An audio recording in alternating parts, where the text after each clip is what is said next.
बिस्मिल्लाहिर्रहमानिर्रहीम। नाजियाबाद से मैं हूं इकबाल जंजुआ। आप देख रहे हैं मेरा यूट्यूब चैनल और फेसबुक। आपसे दरख्वास्त है, आपसे सब्सक्राइब करें, लाइक करें, कमेंट्स करें, शेयर करें।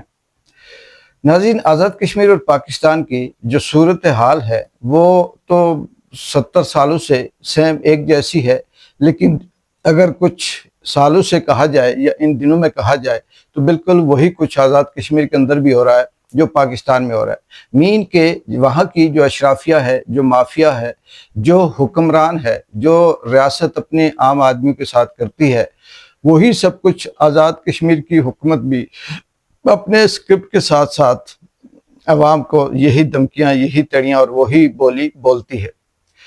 इसकी अगर हम बात करें तो जैसे आजकल सितंबर का महीना चल रहा है और 29 सितंबर को जो ज्वाइंट अवामी एक्शन कमेटी के हवाले से कॉल है शटर डाउन की, स्ट्राइक की, पहिया जाम की, और इसमें जो मुतालबात हैं अवामी एक्शन कमेटी के, उस हवाले से बच्चा बच्चा, आम आदमी, शहरी, स्टूडेंट, ताजर सब यही चाहते हैं कि हम उनके साथ हैं। इसमें बहुत से तजिए, तबसरे, बहुत सी चीज़ें हो रही हैं।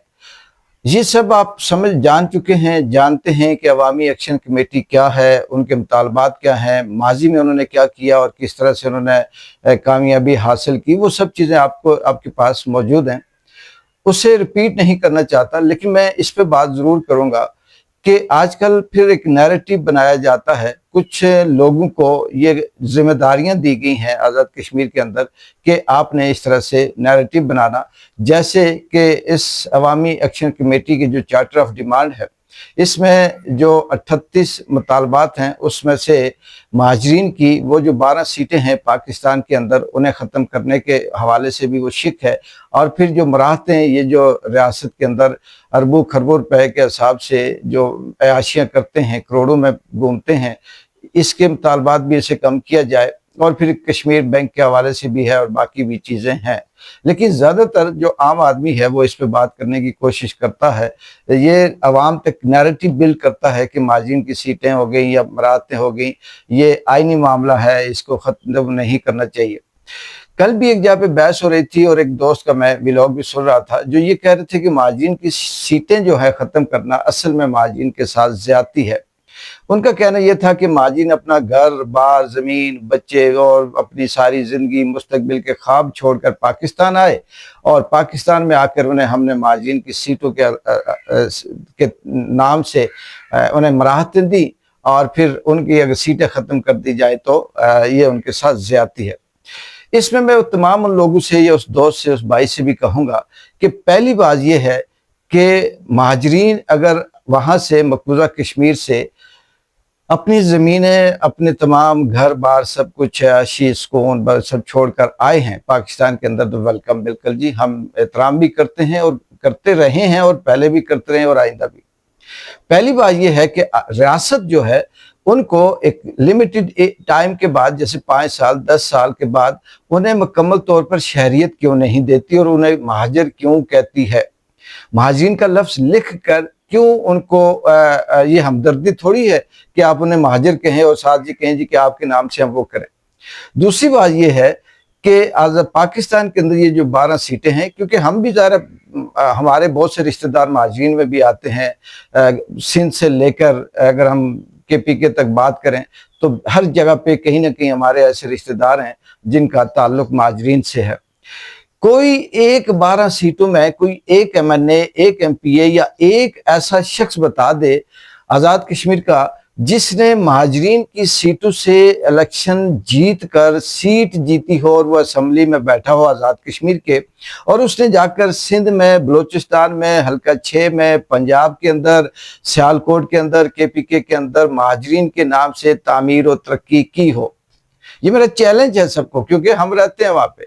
कोई एक शख्स ऐसा मैंने बता दे कि मैंने पाकिस्तान के अंदर जो महाजरीन के नाम से मैंने सीट जीती है, इस नाम से मैंने उनको ये मसला था, उनका ये प्रॉब्लम था, उनका गटर ठीक नहीं था, उनकी पानी ठीक नहीं था, उनकी अस्पताल की सहूलत नहीं थी, उन्हें स्कूल तालीम कॉलेज की सहूलत नहीं थी, मैंने दी, या कोई और इस तरह से उनके लिए फैसिलिटीज मैंने दी, तो फिर तो बात समझ आती है।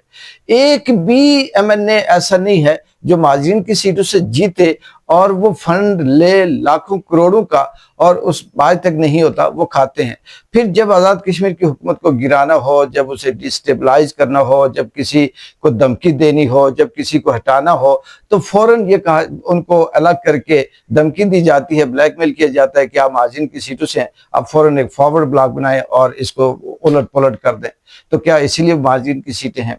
तीसरी बात यह है कि जो माजरीन का कोटा है, इसमें बहुत से आप सब जानते हैं, हमारे बहुत से तजिया करते हैं, उनको भी पता है, लेकिन क्या करें, उनकी भी बेबसी है, मजबूरी है, क्योंकि उन्हें कहीं व्हाट्सएप उन्हें भी आता होगा कि यार इस पे बात कर दो। कि आप किसी भी सरकारी ओहदे में देखें, यूनिवर्सिटी में देखें, कॉलेज में देखें, स्कूल में देखें, हॉस्पिटल में देखें, बड़ी बड़ी पोस्टों पे देखें, पुलिस में देखें, किसी भी जगह पे देखें, महाजरीन की सीटें, वहां पे जो महाजरीन कैंडिडेट है वो लगा हुआ है। हमें इससे गरज नहीं, मतलब तकलीफ नहीं है, प्रॉब्लम नहीं है। मतलब ये कहें कि हम वहां पे हम होते, वो ना होता तो हमारा कोई बेटा होता, ऐसा नहीं है। वो ठीक है, लगे हैं, लेकिन अपने मेरिट पे आए, अपनी एहलियत पे आए। ये क्या है कि यूनिवर्सिटी में माजरीन की एक सीट है और एक ही कैंडिडेट है, और जो दूसरा हमारे ये जो इधर के रियासती लोग हैं वो उसी तरह से बेचारे पीएचडियां करके बेरोजगार फिर रहे होते हैं। आप क्यों नहीं उस कोटे को जम कर देते और मेरिट की बुनियाद पे करें, उसे कहें जी कि ये सीट है, इसमें चाहे महाजिर हो, अंसारी हो, जो भी हो, वो अपने मेरिट पे आए और लग जाए, तो फिर तो बात बनती है।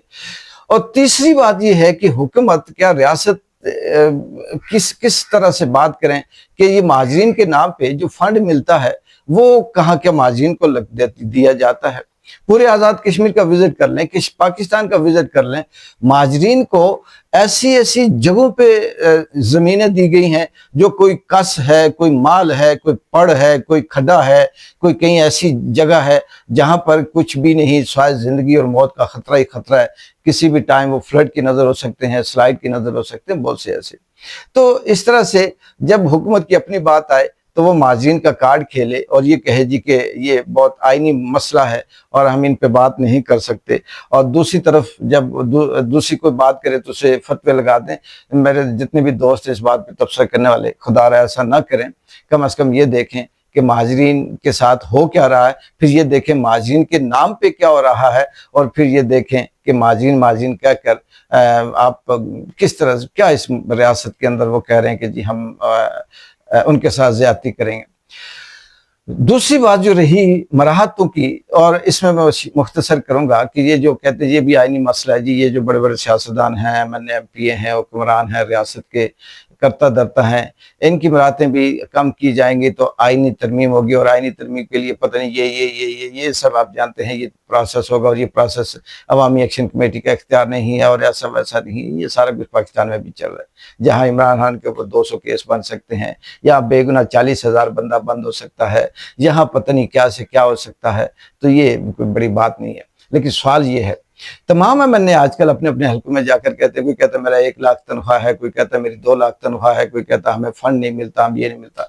सवाल एक ही है, बेशक हम मानते हैं अगर उनकी 1 लाख तनख्वाह है तो कम है, 2 है तो फिर भी कम है। सवाल ये नहीं कि आपकी तनख्वाह इतनी है, सवाल ये है, मतलब उनका ये कि जी हमें ये जो मराहतें दी जाती हैं क्यों कम की जाए, हमारी सैलरी कम है। सवाल ये है कि अगर आपकी तनख्वाह इतनी है तो ये जो अरबों खरबों के आपने बिजनेस बैकएंड पे चला रखे हैं, जो आपने इतनी बड़ी बड़ी प्रॉपर्टीज बना रखी हैं, जो आपने अपने बच्चों को अमेरिका बरतानिया में पढ़ने के लिए भेज रखा है, जहां पर आपने 10-10 जगहों पे घर बना रखे हैं, क्या ये 2 लाख सैलरी से बन सकते हैं?